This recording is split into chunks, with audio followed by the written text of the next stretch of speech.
बिस्मिल्लाहिर्रहमानिर्रहीम। अस्सलाम वालेकुम। मैं हूं सिद्रा और आप देख रहे हैं किचन विद सिद्रा।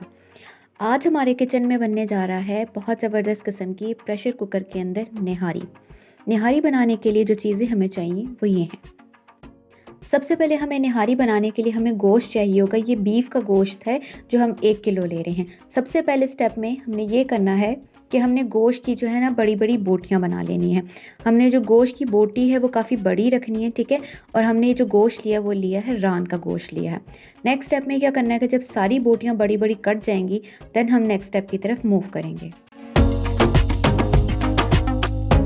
अब नेक्स्ट स्टेप में हमने बनाना है निहारी मसाला। निहारी मसाला बनाने के लिए जो चीज़ें हमें चाहिए वो ये हैं। लौंग हमें चाहिए होगा तकरीबन 5 ग्राम, सूखा धनिया 5 ग्राम, सौंफ चाहिए होगी 10 ग्राम, जायफल चाहिए होगा 1 अदद जिसको हम बारीक पीस कर हाफ यूज़ करेंगे, जावित्री हम यूज़ करेंगे 5 ग्राम, दालचीनी यूज़ करेंगे 5 ग्राम, 2 बड़ी इलायची और 8 अदद हमें चाहिए होंगी छोटी इलायची, 10 ग्राम काली मिर्च, 10 ग्राम सूंड, 1 टेबल स्पून नमक, 1 टेबल स्पून लाल मिर्च, थोड़ी सी हल्दी। अब ये तमाम मसाला जात रेडी हैं। अब हम इन तमाम मसाला जात को बारीक पीस लेंगे।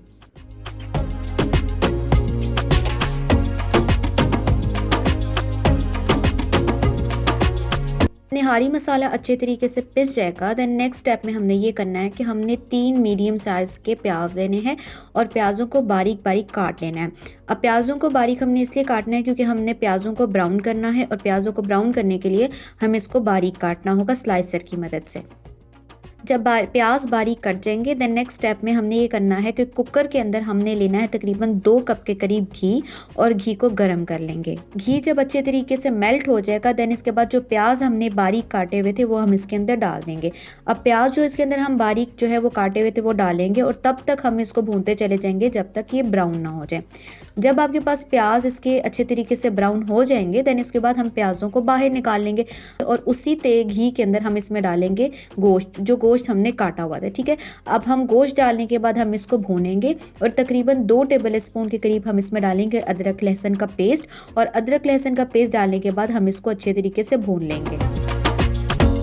जब गोश्त आपको लगे कि थोड़ा सा भुन गया है देन इसके बाद हम इसमें डालेंगे 1 टेबल स्पून नमक, 1 टेबल स्पून हम इसमें डालेंगे लाल मिर्च और इसके अलावा थोड़ी सी हल्दी और तकरीबन 1 टेबल स्पून के करीब हम इसमें डालेंगे निहारी मसाला जो हमने शुरू में बनाया हुआ था। वो डालने के बाद हम इसको अच्छे तरीके से भून लेंगे गोश्त को। जब गोश्त अच्छे तरीके से भुन जाएगा देन इसके बाद हम इसमें ब्राउन किए हुए प्याज जो है वो हम डालेंगे। अब ब्राउन किए हुए प्याज डालने के बाद हम इसको फर्दर जो है वो अच्छे तरीके से भूनेंगे। ये जो गोश्त हमने लिया है ये तकरीबन 1 किलो गोश्त है जिसमें जो रोगनी हड्डी है वो हमने सेपरेटली ली थी और तो चूँकि जो रोगन है वो हमारे पास हड्डी ही छोड़ेगी। इसके बाद हमने ये करना है कि 1 लीटर इसमें पानी डालना है और 1 लीटर पानी डालने के बाद हम कुकर को बंद कर देंगे। हमने कुकर को बंद कर देना है तकरीबन 1 घंटे के लिए, स्लो आंच पे इसको पकने के लिए छोड़ देना है। जब 1 घंटा गुजर जाएगा देन इसके बाद हमारे पास जो ग्रेवी है वो कुछ इस तरह से नज़र आएगी। इसके बाद हमने क्या करना है, जो बोटियां जितनी भी हैं उसको हम बाहर निकाल लेंगे, ठीक है। अब बाहर निकालने के बाद हमने इसको भूनना है तकरीबन 1 कप के करीब हम इसमें डालेंगे घी दोबारा से और जो हमारे पास जो गोश्त है वो इसके अंदर हम डाल के इसको भूनेंगे दोबारा से। दोबारा भूनने का फ़ायदा ये होता है कि वो टेस्ट को जो है वो और अच्छा बना देता है, वरना आपको कच्चा कच्चा जो है वो फील होता रहेगा गोश्त।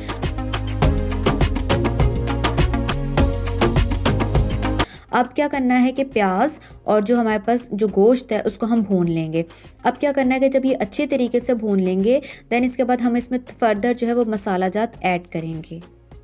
1 टेबल स्पून जो है नमक, 1 टेबल स्पून लाल मिर्च और इसके अलावा 1 टेबल स्पून निहारी मसाला डालने के बाद हम इसको अच्छे तरीके से भून लेंगे। हमने इसको तब तक भूनते चले जाना है जब तक जो घी है वो सेपरेट ना हो जाए। जब ये अच्छे तरीके से भुन जाएगा देन नेक्स्ट स्टेप में हमने ये करना है, आपको फील हो रहा है कि पानी बहुत ज़्यादा कम हो गया है तो हम इसके अंदर थोड़ा सा और पानी डालेंगे। उसी तरह ग्रेवी को गाढ़ा बनाने के लिए हम लेंगे तकरीबन हाफ कप आटा और हाफ कप मैदा। हाफ कप आटा और हाफ कप मैदा दोनों को हम मिक्स कर लेंगे।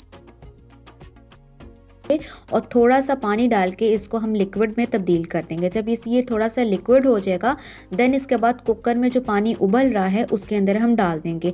आटा और जो मैदा है ये दोनों जो है वो हमारे पास शोरबे को गाढ़ा कर देगा।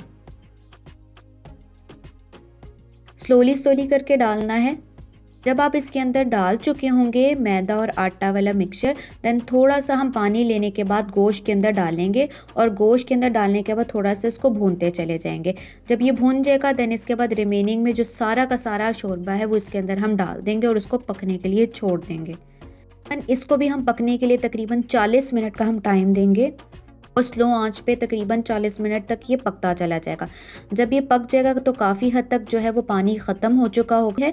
अब टाइम आता है कि इसको तड़का लगाने का। तड़का लगाने के लिए हमने ये करना है, 1 कप के करीब हम इसमें डालेंगे तेल, हाफ़ टी स्पून नमक, हाफ़ टी स्पून लाल मिर्च और थोड़ी सी पेपरिका पाउडर, यानी कि जो देगी मिर्च होती है, कश्मीरी मिर्च होती है, वो जस्ट इसको जो है वो रेड कलर देती है। ठीक है, अब जब ये घी के अंदर अच्छे तरीके से हो जाएगा देन नेक्स्ट स्टेप में हमने ये करना है, जिस भी बर्तन के अंदर आपने निहारी को निकालना है आप निहारी को निकालेंगे एंड देन इसके बाद आपने ये करना है कि जो ये घी जो आपने या जो तेल जिसके अंदर आपने लाल मिर्च और नमक डालकर जो आपने इसको बनाया था वो इसके ऊपर हम डाल देंगे।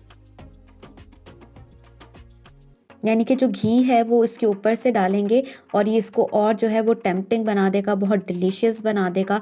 आप इसको जो है वो सब्ज़ मिर्च है अदरक के साथ और लेमन के साथ आप इसको सर्व करें। आई होप आपको मेरी रेसिपी पसंद आई होगी। मेरी नेक्स्ट वीडियो के लिए अल्लाह हाफिज़।